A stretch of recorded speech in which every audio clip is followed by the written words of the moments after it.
अस्सलाम वालेकुम, welcome back again. जैसा कि हम लोगों ने मॉलिक्यूलर ऑर्बिटल मींस एमओटी को स्टार्ट किया हुआ है। हमने उसके प्रीवियस लेक्चर्स के अंदर पास्टुलेट्स और कुछ उसके रिलेटेड जो इम्पोर्टेंट 3 शॉर्ट क्वेश्चंस हैं उनको डिस्कस किया है। आज बेटा जो हमारा टॉपिक है ना, relative energies of molecular orbital, हमने आज इसको डिस्कस करना है। इसको ना गौर से समझने की कोशिश कीजिएगा, क्योंकि 100 में से 99.999% बच्चों को ये समझ में नहीं आता। हम कोशिश करते हैं, तो बाकी देखते हैं किस किस बच्चे को इसकी समझ आती है। खैर, एनर्जीज लेवल से बेटा हमें समझ में आता है कि एटॉमिक ऑर्बिटल्स के आपस में मिलने से जो मॉलिक्यूलर ऑर्बिटल्स बनते हैं उनमें एनर्जी लेवल्स किस तरह से बढ़ते हैं। मतलब हमने पढ़ा हुआ है कि पहले शेल की एनर्जी कम होती है, अब दूसरे की ज़्यादा होती है। अब चूंकि शेल्स के अंदर सब शेल्स होते हैं, सब शेल्स के अंदर ऑर्बिटल्स होते हैं। हम चूंकि एटम के अंदर इतने घुस चुके हैं कि ऑर्बिटल्स को स्टडी करने जा रहे हैं। अब मैंने ना यहाँ पे बेटा कुछ डाई होमोटॉमिक मॉलिक्यूल्स की एग्जांपल दी है। डाई होमोटॉमिक का मतलब एक डाई मींस दो एटम्स। ऐसे मॉलिक्यूल को डिस्कस करेंगे जिसमें दो एटम्स होंगे। होमोटॉमिक का मतलब जिसमें एक ही तरह का एटम होगा, मींस O2 मैंने यहाँ पे लिखा है। एक ऑक्सीजन का एटम बेटा ये है, दूसरे ऑक्सीजन का एटम ये है। जब ये दोनों मिलते हैं तो O2 बनता है, मीन ऑक्सीजन मॉलिक्यूल बनता है। तो इनके जब एटॉमिक ऑर्बिटल्स जब आपस में मिलेंगे तो क्या चीज़ बनेगी, मॉलिक्यूलर ऑर्बिटल्स, और उनकी एनर्जी को डिस्कस करना है। एक ये है, और दूसरा बेटा नीचे हम लोगों ने N2 को डिस्कस करना है। N2 भी हमारे पास क्या है, ये भी डाई एटॉमिक है। और होमो इसको भी हम कहेंगे क्योंकि ये भी नाइट्रोजन नाइट्रोजन से मिलकर बनता है। इस लेक्चर्स में जस्ट हम एनर्जीज को डिस्कस करेंगे कि इनके जो एनर्जीज किस तरह से लेवल बढ़ता है। देखो बेटा, मैंने इनके ना स्ट्रक्चर्स ड्रा की कर लिए हैं। ये आप लोगों ने स्ट्रक्चर्स ड्रा करने हैं और तरतीब से ड्रा करना है। अगर तरतीब हम गलत करेंगे तो इसका मतलब हमारा ये क्वेश्चन गलत। इसमें ना एक ही चीज़ आपको पिक करनी इस लेक्चर के अंदर, बाकी तो सारा बेटा रट्टा है, हम लोग जिस तरह से तरतीब से लिख रहे हैं। देखो, सबसे पहले मैंने लिखा है सिग्मा 1s, फिर मैंने लिखा है sigma star 1s, sigma 2s, sigma star 2s।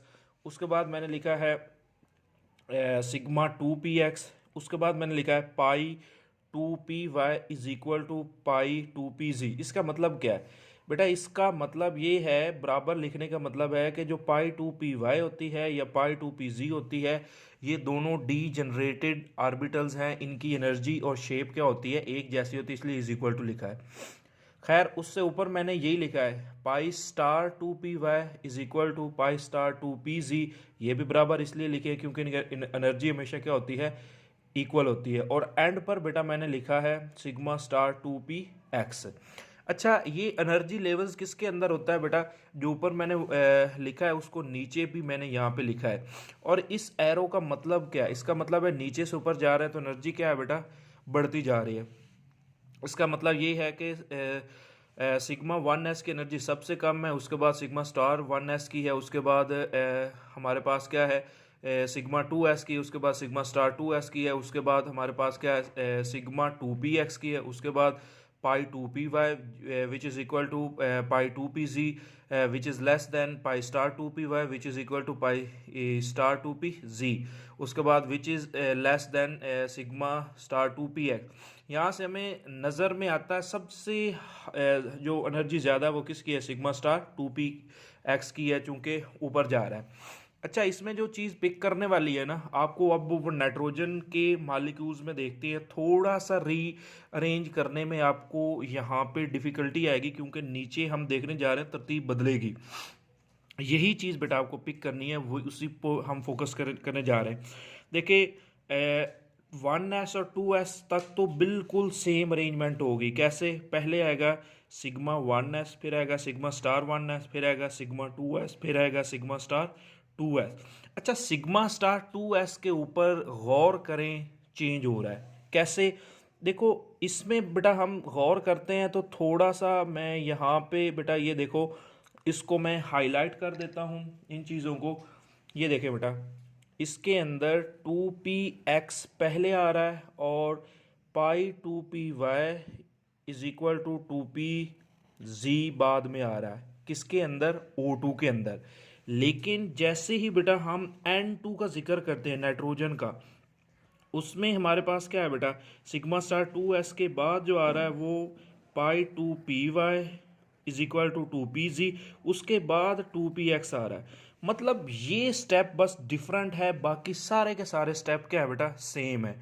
और यही एक स्टेप इस टॉपिक के अंदर आपको समझना है, ऐसा क्यों होता है, और यही क्यों का आंसर थोड़ा सा आपको घुमाएगा। हम इस क्यों की तरफ जा रहे हैं, तो गौर से सुनिएगा बेटा। अब इस टॉपिक के अंदर देखें, मैंने बेटा क्वेश्चन लिखा है, वो कहता है इन B2C2 एंड N2। अब पीछे मैंने एग्जांपल में बेटा जो है वो नाइट्रोजन के मालिक्यूल एक्सप्लेन किया। वो कहता है why sigma 2px is higher in energy than, आपके पास क्या है 2py एंड 2pz। अगर आप बेटा स्ट्रक्चर को गौर से देखेंगे ना, उसके अंदर जो नाइट्रोजन के मालिक्यूल्स में जो सिग्मा 2px है उसको हमने बाद में ड्रा किया है, मतलब उसकी एनर्जी क्या होगी बेटा, ज़्यादा होगी, क्योंकि नीचे से ऊपर जाते हैं तो उसकी एनर्जी क्या होती है, बढ़ती है। अच्छा, इसका आंसर बड़ा सिंपल है, थोड़ा सा कॉम्प्लिकेटेड आपको लगेगा, लेकिन मैंने सारा प्रॉपर इसका आंसर लिखा है, वर्बली में बताने की कोशिश करता हूँ, ज़रा गौर से सुनिएगा। वो कहता है कि बेटा 4 एटॉमिक ऑर्बिटल्स आपको याद रखने हैं। नंबर 1, एक 2s, ये मिक्स हो जाता है बेटा किसके साथ, 2p के साथ। और दूसरा बेटा वो कहता है आपके पास जो होता है वो हमारे पास जो वो होता है सिग्मा 2px, और सिग्मा जो हमारे पास क्या होता है स्टार 2px। बेटा ये आपके पास 4 जो ऑर्बिटल्स हैं ये एक दूसरे के साथ क्या होते हैं बेटा, मिक्स हो जाते हैं। और मिक्स क्यों होते हैं अब समझिएगा।